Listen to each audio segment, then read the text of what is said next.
The scratch started at the ankle, then the knee. By the time my neighbor's dog had finished her afternoon nap on the back porch, she had worked through the fur on 2 legs and was starting on a third. The vet bill came to $340. The flea treatment, another $90. My neighbor had bathed the dog twice, vacuumed every room in the house, and sprayed enough product around the baseboards to make the living room smell like a janitorial closet. None of it worked for longer than a week, and nobody thought to check outside, where the whole problem was sitting in 10 spots she walked past every single day. That is what this video is about. Fleas are not random. They do not blow in on the wind and scatter across your yard evenly like fertilizer. They have specific preferences, and those preferences lead them back to the same 10 types of spots, over and over, season after season. Find those spots first, and you hold the advantage. Leave them alone and you will spend the summer treating the inside of the house while the source of every reinfestation sits untouched, 10 feet from your back door. If this helped, hit subscribe and tell us in the comments where in the world you are watching from today. Before we get to the spots, understand one thing about how fleas actually work. Most people think of fleas as a dog problem, a cat problem, or a carpet problem. That is understandable. Those are the places you notice them. But adult fleas spend only a fraction of their life cycle on a host. The rest of the time, eggs, larvae, and pupae are developing in the environment around where that host rests and moves. A female flea can lay up to 50 eggs per day. Those eggs are smooth and dry, and they fall off the animal like tiny grains of white sand. Wherever the dog sleeps, wherever the cat wanders, wherever the stray raccoon that moves through your yard every Thursday night decides to sit for a while, eggs are dropping. That soil and organic debris underneath is where the next generation is building. The adults you find on the dog represent maybe 5 to 10% of the total flea population connected to your yard. The other 90 to 95% are eggs, larvae, and pupae. They are the part you cannot feel, cannot see, without looking carefully, and almost certainly are not treating. Now you understand why the spray the carpet and pray method fails so reliably. Spot 1. Under the deck or porch. Start here. Always here. Covered decks and porches create exactly what fleas need most: shade, moisture, and protection from rain. The ground underneath stays damp after storms, while the rest of the yard dries out.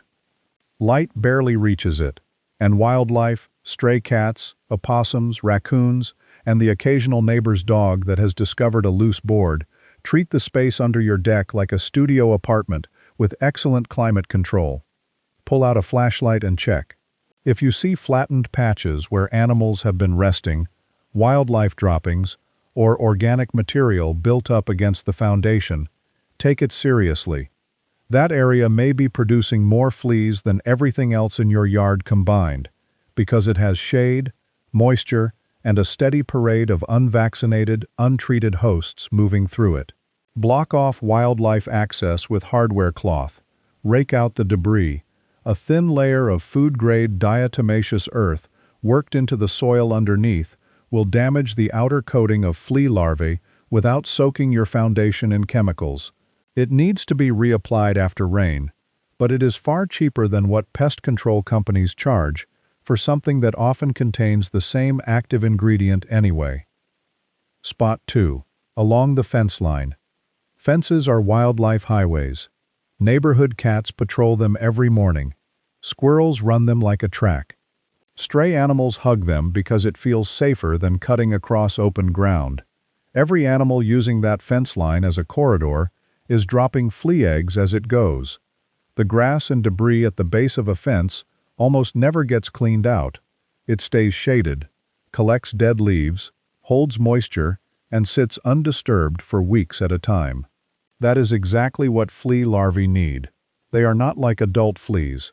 They do not bite. They feed on organic debris, including what is called flea dirt, which is the dried, digested blood adult fleas pass and leave in the fur of their hosts. Where animals travel regularly, flea dirt accumulates. Where flea dirt accumulates, larvae thrive. Trim the grass back from fence posts. Rake out the base during flea season. If you have a wooden fence, check for rot near the ground, because damp, decaying wood is prime real estate for the whole larval food chain. Spot 3. Shaded garden beds with mulch arg. This one is going to hurt if you spent last weekend making the garden look good. Thick mulch in a shaded bed is one of the better flea habitats in a standard backyard. It is moist, dark, full of organic material, and usually sits right where pets investigate. Bark mulch and wood chips hold moisture against the soil for days after rain. Flea larvae do not mind at all. They need that environment to survive long enough to pupate. The fix is not to tear up the garden. Keep mulch depth to about 2 inches, not 4 or 6. In spots where the dog spends time, or where stray animals pass through regularly, consider cedar mulch specifically. Cedar contains natural aromatic oils that fleas find unpleasant. It will not eliminate a flea problem on its own, but it is a smarter material to use in those locations than standard bark. Also, stop pressing mulch against the house foundation. That habit creates problems that go beyond fleas. Spot 4. The pet's outdoor resting spots. Watch your dog or cat for 3 days. Notice where it likes to lie in the morning sun, where it presses into shade in the afternoon, where it sits near the back door waiting to come in after the walk. Those exact spots are the highest priority flea locations in your yard. Eggs fall off the animal continuously while it rests. The more time spent in one spot, the more eggs accumulate there. The more eggs that accumulate, the more larvae develop in that soil. The more larvae in that soil, the more adults emerge from it and jump back onto the pet that will carry them indoors that evening. The cycle is almost elegant if you are a flea. Treat the pet's resting spots with beneficial nematodes, which are microscopic roundworms that naturally prey on flea larvae in soil. They are harmless to pets, people, plants, and earthworms. They come in a bag, mix with water, and apply with a regular garden sprayer. They work best in moist, shaded areas. Full sun, dry patches tend to kill them off before they can establish. Apply in the morning or evening rather than midday. Spot 5. Under outdoor furniture. Cushioned patio furniture is obvious. If the cat has claimed the outdoor love seat, check between the cushions and wash the covers regularly. But the 4 legs of an outdoor chair or table matter too, because the soil directly beneath furniture that sits on grass or dirt stays shaded, collects debris, and often gets ignored at cleaning time. Any spot that remains undisturbed for long stretches is an invitation. Furniture sitting on soil provides more opportunity than furniture sitting on pavers or concrete. Make a habit of moving patio furniture periodically during flea season. Let sunlight reach the soil underneath. Flea larvae cannot survive long in direct sun. Open air and heat are effective, free, and require no mixing instructions. Spot 6. Around compost bins and leaf piles. A compost bin checks almost every box on the flea habitat list.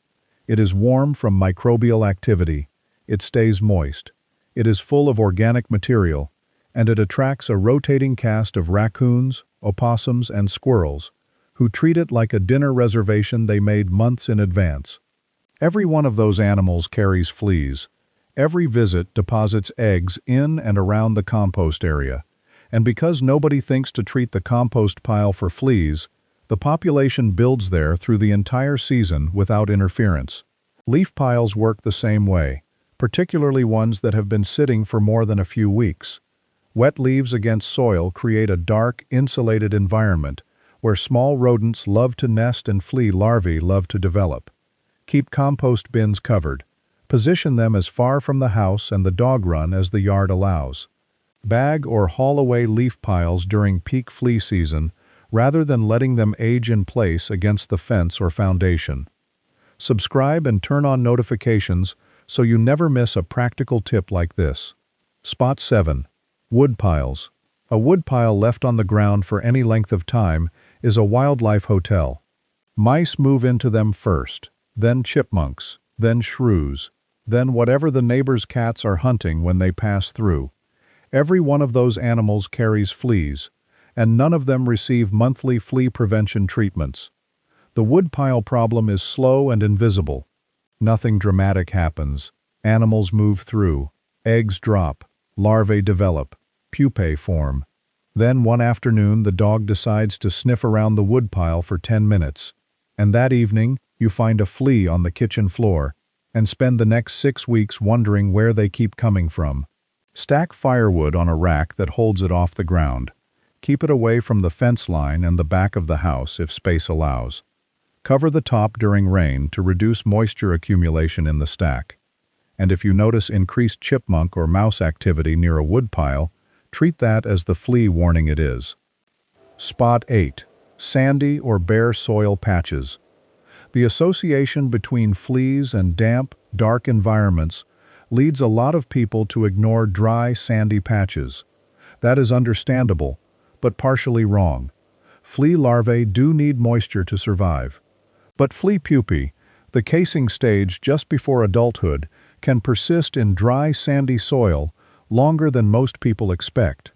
The sandy texture also provides good physical cover, and bare patches in partial shade can support flea development through much of a warm season. Worn-down paths, areas where grass has been killed off under a leaking downspout, corners where kids have dug up the soil, shallow sandy patches under a swing set. Any bare soil spot where animals pass through regularly is worth including in your treatment plan. Food-grade diatomaceous earth, applied in a fine layer over dry sandy patches in problem areas, will work mechanically on larvae and newly emerged adults. Apply it during dry weather and give it time to act before reapplying after rain. It is not a one-application solution. It is an ongoing part of management during active flea season. Spot 9. Along the house foundation wildlife. That moves through a yard follows the foundation. Stray cats and opossums especially tend to hug the walls of structures when traveling. It offers shelter from wind, overhead cover, and a sense of protection. Over weeks and months, organic debris accumulates against foundations. Dead leaves, mulch, soil, insects, and the debris that blows in from the yard and sits, because nobody rakes it out every week. That accumulated material against the foundation holds moisture, stays cool, and receives a steady flow of animal traffic. It also sits directly adjacent to the gaps and spaces where indoor-outdoor transition can happen. Walk the full perimeter of your house once a month during flea season. Clear organic material from foundation edges. Check for gaps in screens over crawlspace vents. Fleas do not walk through walls. They come inside on pets and people, or they find structural gaps at ground level. The foundation perimeter is the last outdoor checkpoint before indoors becomes the problem. Spot 10. Near bird feeders and water features. This one sounds harmless until you consider who actually shows up at a bird feeder. A feeder draws birds, which is the intention. It also draws squirrels, chipmunks, and mice for the spilled seed on the ground, and occasionally raccoons and opossums if the feeder is poorly positioned. The ground beneath an active bird feeder accumulates seed debris, husks, bird droppings, and a rotating group of small mammals. Flea-carrying animals, on a daily schedule, gathering at a single location near your house. Water features add localized humidity to whatever soil surrounds them. A dripping bird bath, a small pond with a slow pump leak, or a fountain that splashes consistently keeps the surrounding ground moist. Combine that moisture with organic debris from bird activity and regular rodent traffic, and the area becomes a spot you have probably never thought to check for fleas. Move feeders further from the house where possible. Use a seed-catching tray to reduce the amount of material falling directly onto soil. Clean the area beneath feeders regularly. During peak flea season, consider whether the feeder placement is doing more harm than the birds are doing good, at least in terms of what it draws to that spot in your yard. What all 10 spots have in common: shade and organic matter that holds moisture. Every single location on this list provides both. Fleas do not establish populations in the middle of a well-mowed sunny lawn. They build in the covered, damp, slightly neglected spots that get organic debris blown or dropped into them and that see regular animal traffic. Chemical sprays fail so consistently because most people treat the visible open areas and leave the 10 spots above completely untouched. A pest control company that sprays your lawn for 20 minutes does not know which corner of the fence your dog always investigates, does not know that a raccoon rests under your deck every afternoon, and does not know that a neighbor's cat crosses your yard on a schedule precise enough to set a clock by. You know those things. Use that knowledge. The cleanup habits that matter most during flea season. Check your pet before it comes inside. Fleas are fast, but a quick pass through fur around the neck, belly, groin, and base of the tail catches most of them before they can scatter indoors. Keep a flea comb near the back door during active season. It costs a few dollars and takes 30 seconds. Wash pet bedding once a week in hot water, not monthly, weekly. A single flea egg is barely visible, and washing at high temperature takes care of what you cannot see between checks. Mow consistently, and mow low enough to let sunlight reach the soil. Short grass dries faster after rain and provides far less cover for larvae. The neighbor who lets their grass grow to knee height through August is generating flea population that eventually spreads well beyond their fence line. Mowing will not eliminate fleas, but it removes the cover that extends their survival time in the open areas of your yard. Check the 10 spots after heavy rain, because rain resets everything.